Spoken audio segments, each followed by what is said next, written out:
அவங்கள நம்பாத. இவங்க எல்லாம் பொய் சொல்றாங்க. நான் கன்சீவா இருக்கிறதுனால டாக்டரை பார்க்க போனேன். அவங்க என்ன நல்லா பாத்துக்கிட்டாங்க. நான் அதான் அதை பத்தி பேசிட்டு இருந்தேன். மத்தபடி ஒண்ணும் இல்ல. இவங்க தேவையில்லாம நித்யாவுக்கு சப்போர்ட் பண்ணி என்ன ஹர்ட் பண்றாங்க என்று சொன்னாள். அதை கேட்ட ஜெனி பேச வர அவளை பேச விடாமல் தடுத்தவன், தேவையில்லாம பேசாத. உன் ஃப்ரெண்டு சொன்னான்னு நீ இங்க வந்து பேசுறியா என்று சொல்ல, அப்போது அங்கே வந்த நித்யா, ஜெனி நீ எதுக்கு தேவையில்லாம இவங்க கிட்ட பேசுற? இவங்க எல்லாம் அதுக்கு வர்த்தே இல்ல என்று சொன்னவள் ஜெனியை அழைத்து செல்ல பார்க்க, அவள் கோபமாக செல்வதை பார்த்த அக்ஷயா, அக்கா நீ தேவையில்லாம கோபப்படாத. பிரகாஷ் நான் இப்ப கர்ப்பமா இருக்கிறதுனாலதான் என் மேல அக்கறையா என்று ஆரம்பிக்க, அக்ஷயா கண்ணத்தில் பளார் என்று 2 முறை அறைந்தாள் நித்யா. பிரகாஷ் மற்றும் ஜெனி அதிர்ந்தனர். அக்கா என்னை எதுக்கு படிச்ச என்று கேட்டாள். அதுவா, நீ உன் சொந்த அப்பாவை பாதுகாத்ததுக்காக முதல் அடி. அதுவும் இல்லாம என் புருஷனை என்கிட்ட இருந்து பறிச்சல்ல, அதுக்கு 2வது அடி. இப்போ என்கிட்ட கேள்வி கேட்டு என்னை இரிட்டேட் பண்றதுக்கு இந்த 3வது அடி என்று சொல்லி அவள் கன்னத்தில் 3வது முறை அறைய அவள் சற்றென்று கீழே விழுந்து விட்டாள். அக்ஷயா அணிந்திருந்தது மிகவும் காஸ்ட்லியான ஆடை. அதுவும் வெளிநாட்டிலிருந்து வரவழைக்கப்பட்டது. அதோடு மட்டுமல்லாமல் அவளுடைய மேக்கப்பும் நித்யா அடித்த ஆடையில் கலைந்து போனது. அதனால் அவளுடைய டார்க் ஸ்கின் டோன் வெளியே தெரிய ஆரம்பித்தது. அதை பார்த்த பிரகாஷ் ஆச்சரியம் அடைந்தான். மனதை பார்த்து காதலிக்கும் அளவுக்கு அவன் ஒன்றும் நல்லவன் அல்ல. அவன் அக்ஷயாவை காதலிக்க அவளுடைய அழகும் ஒருவித காரணம்தான். ஆனால் இப்போது அதுவே மாறிவிட்டது. அவன் அக்ஷயாவை பார்த்து, ஹே அக்ஷயா, என்னாச்சு? உன் கலர் ஏன் மாறுது என்று கேட்டான். அக்ஷயாவோ, அது நான் பண்ண மேக்கப் எஃபெக்ட்டுங்க, திரும்ப டச் பண்ண சரியாயிடும் என்று சொன்னாள். அதை பார்த்த ஜெனி சத்தமாக சிரித்தவள், ஹோ பேட்ச் ஒர்க் பண்ண போறியா அக்ஷயா? என்ன பண்ணாலும் சட்டில இருந்தாதான் அகப்பையில வரும் என்று சொன்னவள் திரும்பி பிரகாஷை பார்த்து, உனக்கு மூளைதான் இல்லைன்னு பார்த்தா கண்ணு கூட தெரியல போல, இப்படி இந்த அக்ஷயா கிட்ட வழுக்கி விழுந்துட்டியடா என்று சொன்னாள். அதை கேட்ட அக்ஷயாவிற்கு அவமானமாக இருந்தது. அவள் அங்கிருந்து எழுந்து சென்று விட்டாள். அவள் சென்றதை பார்த்த பிரகாஷ் அவள் பின்னால் கூட செல்லவில்லை. அதற்கு பதிலாக ஜெனியை பார்த்து, உனக்கு என்ன பிரச்சனை? எதுக்காக எங்களை தொந்தரவு பண்ற என்று கேட்டான். உடனே ஜெனி, நான் உன்னை தொந்தரவு பண்ணல, ஆனா நான் உன்னை வார்ன் பண்றேன். இன்னொரு முறை உன் ஆள் அந்த டப்சா கண்ணி என் ஃப்ரெண்டை ஏதாவது பண்ணா அவளை நான் சும்மா விட மாட்டேன் என்று சொன்னாள். ஜெனிக்கு இருந்த கோபத்தில் பிரகாஷை கூட 4 அடி அடித்தால் நன்றாக இருக்கும் என்று தோன்றியது. ஆனால் அதற்குள்ளாக நித்யா ஜெனியை இழுத்து வந்து விட்டாள். ஜெனி நித்யாவை பார்த்தவள், இப்ப எதுக்கு நீ என்ன அங்கிருந்து கூட்டிட்டு வந்த? நான் இன்னும் 4 கேள்வி நல்லா கேட்டிருப்பேன்ல என்று கேட்டாள். ஜெனி அப்படி கேட்டதும் லேசாக சிரித்த நித்யா, நீ பண்ண வரைக்கும் போதும், நானே ஏதோ ஒரு வேகத்தில் அடிச்சிட்டேன். ஆனா நீதான் எனக்காக இன்னைக்கு பேசின, நீ இல்லைன்னா நான் அவ்வளவுதான் என்று சொன்னாள். அதை கேட்ட ஜெனி, நீ எப்பவும் எந்த பிரச்சனையை விட்டும் ஓடுதான் பாக்குற. இங்க பாரு, அதெல்லாம் பண்ணாத. ஒழுங்கா உன்னை கடுப்பேத்தனா நீயும் அவங்கள வச்சு செய், தைரியமா இரு என்று சொன்னாள். அதை கேட்ட நித்யாவிற்கு மாஸ்க் மனிதன் ஞாபகத்திற்கு வந்தான். ஹே, நீ சொன்ன இதே வார்த்தையை தான் அந்த மாஸ்க் மேனும் சொன்னாரு. உண்மைதான், நான் அக்ஷயா அளவுக்கு படிக்கலனாலும் நான் அழகா இருக்கேன், திறமைசாலியா தான் இருக்கேன். சோ நான் இனிமே தைரியமா இருக்கணும் என்று சொன்னாள். அதை கேட்ட ஜெனி, பாத்தியா நீ யாரு எப்படின்னு புதுசா வந்து அந்த மாஸ்க் மேனுக்கு தெரியுது, ஆனா அந்த தண்டம் பிரகாஷ்க்கு தெரியல. அதோட நித்யா, நீ படிக்கலதான், ஆனா நீ முட்டாள் இல்ல. உனக்கு நல்ல காலேஜ்ல சீட் கிடைச்சிச்சு, ஆனா நீ வேலைக்கு போனாதான் அந்த எரும மாட படிக்க வைக்க முடியும்னு வேலைக்கு போன. சோ நீ உன்னையே பிளேம் பண்ணிக்காத. சரி இப்ப வா, இங்க நிறைய ஆக்டர்ஸ் வந்திருக்காங்க, நம்ம அந்த பக்கம் போவோம் என்று சொன்னவள் நித்யாவை வேறு பக்கம் அழைத்து சென்றாள். இருவரும் கொஞ்சம் நேரம் பேசிக் கொண்டிருந்தார்கள். அந்த இடம் கடற்கரையை ஒட்டி இருந்ததால் நித்யா மெல்ல கடற்கரையில் நின்று இரவு நேரத்தில் டார்க் ப்ளூவாக தெரியும் கடலை ரசிக்க தொடங்கினாள்.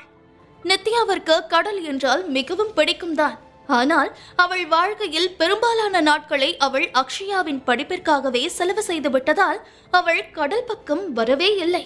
அதை நினைத்தவள், இந்நேரம் நிறைய பேர் வீட்டுக்கு போயிருப்பாங்க, இது டின்னர் டைம், குடும்பமா டிவி பார்த்துட்டே சாப்பிட்டுட்டு இருப்பாங்க, அவங்க சந்தோஷமா பேசிப்பாங்க. ஆனா என் நிலைமையை நினைச்சா எனக்கே சிரிப்பா இருக்கு. அந்த மாஸ்க்மேன் மட்டும் வரலன்னா எனக்குன்னு ஒரு வீடு கூட இருந்திருக்காது. ஆனா இதெல்லாம் இன்னும் எத்தனை நாளைக்கு என்று மனதிற்குள் யோசித்துக் கொண்டிருக்க அப்போது சரியாக போன் நோட்டிபிகேஷன் கேட்டது. அதை எடுத்து பார்க்க மாஸ்க் மேனிடம் இருந்துதான் மெசேஜ் வந்திருந்தது. அதை பார்த்தவள், அடடா, இங்க வந்த குஷில எதுக்கு வந்தோன்னு மறந்துட்டோமே என்று நினைத்து தன்னுடைய அந்த மெசேஜை ஓபன் செய்ய, ஹே பேபி, நைட் டைம் கடற்கரையில நிக்காத, அப்புறம் உனக்கு கோல்டு பிடிச்சிடும் என்று அனுப்பியிருந்தான். அதை பார்த்ததும் அவளுக்கு அதிர்ச்சியானது. அட, இவருக்கு எப்படி நம்ம இங்க இருக்கிறது தெரியும் என்று அவள் யோசிக்க அவன் அடுத்த மெசேஜாக, ஹே நித்யா, உனக்கு நான் மாஸ்க் இல்லாம பார்க்கணுமா என்று அடுத்த மெசேஜ் அனுப்பினான். நித்யா அதை பார்த்ததும் அவளுக்கு மிகவும் பதட்டமானது. ஆனாலும் தன்னுடைய மனதை நிதானப்படுத்தியவள் சரி என்று சொல்ல அடுத்த மெசேஜாக, இல்ல நித்யா, இப்போதைக்கு என்னால என் முகத்தை உனக்கு காட்ட முடியாது, நான் வேற ஒரு நாள் உனக்கு காட்டுறேன் என்று சொன்னான். அவன் அப்படி சொன்னதும் நித்யா முகம் வாடியது. சாரி, நான் வேணும்னே அப்படி கேட்கல என்று அடுத்த மெசேஜ் அனுப்பினாள். அதை பார்த்தவன், அதெல்லாம் ஒன்னும் இல்ல, நீ என்னைக்குமே என்கிட்ட சாரி கேட்காத என்று அடுத்த மெசேஜ் அனுப்பினான். அதற்கு மேல் கொஞ்சம் நேரம் மெசேஜ் எதுவும் வரவில்லை. அதை பார்த்த நித்யா போனை வைக்க போக கடைசியாக ஒரு மெசேஜ் வந்தது. அதில் அவன், இன்னைக்கு நீ ரொம்ப அழகா இருந்த என்று மெசேஜ் அனுப்பி இருந்தான். அதை பார்த்தவளுக்கு மனசுக்குள் பட்டாம்பூச்சி பறப்பது போல இருந்தது. தன்னுடன் இருப்பவன் தன்னை ரசிக்கிறான் என்பதில்தான் எத்தனை பேரானந்தம். எனவே அந்த மகிழ்ச்சியை இப்போது நித்யாவும் அனுபவித்தாள். அவள் அந்த மெசேஜை பார்த்து கொண்டிருக்க அப்போது அவளுக்கு சட்டென்று அவனிடம் இருந்து அழைப்பு வந்தது.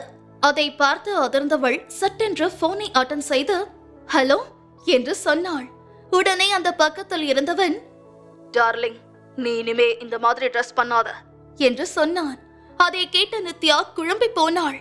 அட, என்ன இது, இவர்தான் இப்ப எனக்கு இந்த ட்ரெஸ் நல்லா இருக்குன்னு சொன்னாரு, ஆனா இப்ப இவரே இந்த ட்ரெஸ் போட வேண்டாம்னு சொல்றாரு என்று யோசித்தபடி, ஏன் உங்களுக்கு இந்த ட்ரெஸ் பிடிக்கலையா என்று கேட்டாள்.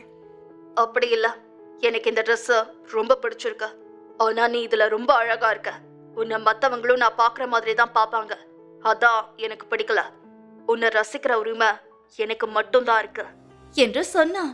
அவன் அப்படி சொன்னதை கேட்டதும் வெட்கப்பட்டாள் நித்யா. உடனே அவன், நீ இப்பெல்லாம் ரொம்ப வெட்கப்படுற, ஆனா பார்க்க அதுவும் நல்லாதான் இருக்கு என்று சொன்னான். அவன் அப்படி சொன்னதும் மாஸ்க் மனிதன் அந்த பக்கம் இருக்கிறானா என்று தேடினாள் நித்யா. ஹே டார்லிங், எந்த பக்கம் பார்த்தாலும் நான் தெரிய மாட்டேன், நீ என்ன பார்க்கணும்னா பேசாம கிளம்பி ஹோட்டலுக்கு வா என்று சொன்னான். ஆனா நீங்க தான் உங்களுக்கு வேலை நிறைய இருக்குன்னு சொன்னீங்களே, இப்போ நான் வந்தா அது கெட்டு போகாதா என்று கேட்டாள். உடனே அவன், அதெல்லாம் ஒரு பிரச்சனையும் இல்ல, நான் என் வேலைய ஸ்டாப் பண்ணிடுவேன், எனக்கு இப்போ உன் கூட இருக்கணும் போல இருக்கு, நீ வா, இப்போ நீ போட்டிருக்கிற ட்ரெஸ் மாதிரி நம்ம ரூம்ல நிறைய ட்ரெஸ் இருக்கு, அதெல்லாம் நீ போட்டு காட்டு என்று சொன்னான். அவன் அப்படியெல்லாம் பேசுவதை கேட்டவள், என்னங்க, நீங்க இப்படியெல்லாம் பேசுறத பக்கத்துல இருக்கிறவங்க கேட்டா உங்களை பத்தி என்ன நினைப்பாங்க என்று கேட்டாள். உடனே அவன், யார் என்ன நினைச்சா எனக்கு என்ன, நீ சீக்கிரம் ஹோட்டலுக்கு வா, உன் கூட ஒரு பொண்ணு இருக்கால ஜெனி, அவளையே கொண்டு வந்து விட சொல்லு என்று சொன்னான். அதை கேட்டவள், அதெல்லாம் ஒண்ணும் வேண்டாம், அவ இங்க இருக்கிற அவ ஃப்ரெண்ட்ஸோட பேசிட்டு இருக்கா, அதான் நான் தனியா வரேன் என்று சொன்னாள். அதை கேட்டவன், இல்ல, நீ தனியா வரக்கூடாது, இவ்ளோ அழகா நீ இருக்கிற, உனக்கு ஏதாவது ஆச்சுன்னா நான் என்ன பண்ணுவேன், சோ நீ உன் ஃப்ரெண்ட கூட்டிட்டு வா என்று சொன்னான். அதை கேட்டவள் லேசான புன்னகையுடன் சரி என்று சொல்ல அந்த பக்கம் போன் கட்டானது. அப்போது அங்கே வந்த ஜெனி, ஏய், நீ இங்க என்ன பண்ணிட்டு இருக்க, வா, நான் உன்ன சில பேர்கிட்ட இன்ட்ரோ பண்ணி வைக்கிறேன் என்று சொல்லி அவளை அழைத்து சென்றான். ஜெனியின் நண்பர்கள் கூட்டத்தில் இருந்த ஆண்கள் எல்லாம் நித்யாவின் அழகில் அசந்து போய் பார்க்க அதை உணர்ந்த ஜெனி, என்ன ஃப்ரெண்ட்ஸ், இவ்ளோ அழகா ஒரு பொண்ணு இருக்கான்னு தானே பாக்குறீங்க, இது வேற யாரும் இல்ல, என் ஃப்ரெண்டு நித்யா தான், இவ இப்போ சிங்கிளா இருக்கா என்று சொன்னாள்.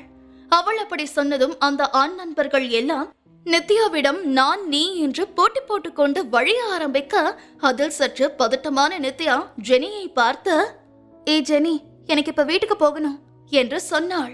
நித்யா அப்படி சொன்னதை கேட்ட ஜெனி, ஓகே வா, நான் உன்னை டிராப் பண்றேன் என்று சொன்னாள். நித்யாவிற்கு இன்னொரு மெசேஜ் வந்தது. உன் ஃப்ரெண்ட் ஜெனி தேவையில்லாம சில வேலை பண்றாங்க, எனக்கு வர கோவத்துக்கு அவங்க அப்பா இப்போ ஒரு லேண்ட் வாங்க வந்திருக்காரே, அதையே இல்லாம ஆக்க போறேன் என்று வந்தது. அதை பார்த்தவள், அடடா, இந்த மாஸ்க்மேன் இவ்ளோ ஜெலஸ் ஆகுறாரா என்று யோசித்தவள் அவனிடம், ப்ளீஸ் நீங்க அப்படி பண்ணாதீங்க. என்னதான் இருந்தாலும் ஜெனி ரொம்ப நல்ல பொண்ணு. அவ எனக்காக நிறைய ஹெல்ப் பண்ணிருக்கா. உங்களால முடிஞ்சா அவங்க அப்பாவுக்கு நீங்க ஹெல்ப் பண்ணுங்க என்று சொன்னாள். அதன் பிறகு ஜெனியை பார்த்தவள், வா நம்ம போகலாம், எனக்கு டைம் ஆச்சு என்று சொல்ல ஜெனி அங்கிருந்து அவளை அழைத்து வந்தாள். கார் ஓட்டிக் கொண்டிருக்கும் போது ஒரு போன் வர அதை அட்டன் செய்து பேசிய ஜெனி அதன் பிறகு உற்சாகமானாள். ஹே நித்யா, எங்க அப்பா வாங்க போன லேண்ட் அவருக்கு பாதி வழியிலேயே கிடைச்சிருச்சான். நான் ரொம்ப ஹாப்பியா இருக்கேன் என்று சொன்னாள். அதை கேட்டதும் நித்யாவிற்கு புரிந்தது, நிச்சயம் இது மாஸ்க்மேன் வேலைதான் என்று. எனவே அவள் லேசாக புன்னகை செய்தாள். அதன் பிறகு அவளை ஹோட்டலில் விட்டு ஜெனி சென்றுவிட அந்த ரூமிற்கு வந்து சேர்ந்தாள் நித்யா. அவளுக்கு அந்த ரூமுக்குள் செல்ல சிறு பதட்டம் தோன்றியது. அவன் வந்திருப்பானா? இப்போது தன்னை நேரில் பார்த்தால் என்ன செய்வான் என்று யோசித்தவள் சென்று கதவை திறந்து உள்ளே செல்ல, அப்போது சட்டென்று அவள் பின்னால் இருந்து அணைத்த மாஸ்க்மேன், ஹே, நீ சொன்னனுதான் உன் ஃப்ரெண்ட் அப்பாக்கு பாதி விலையில அந்த லேண்ட் கிடைக்கிற மாதிரி பண்ண. சரி சொல்லு, இப்போ நீ அதுக்கு ஈடா எனக்கு என்ன தரப்போற என்று கேட்டான். அவன் அப்படி கேட்டதும் பதட்டமான நித்யா, இவ்ளோ பண்றீங்க நீங்க, உங்களுக்கு வேற என்ன நான் பண்ணணும் என்று கேட்டாள். அதை கேட்டவன், என்ன கேட்டாலும் பண்ணுவியா என்று கேட்க அவளோ, தாராளமா பண்ணுவேன். என்ன பண்ணணும் என்று கேட்டாள். நான் உன்கிட்ட ஏற்கனவே இதை பத்தி சொல்லிருக்கேன், அது என்ன நீ யோசி என்றான் மாஸ்க் மனிதன். அவன் முகத்தில் அர்த்தமான புன்னகை இருந்தது. முழு கதையையும் கேட்டு மகிழ பாக்கெட் FM ஆப்பை டவுன்லோட் செய்யுங்கள். லிங்க் டிஸ்கிரிப்ஷனில் கொடுக்கப்பட்டுள்ளது.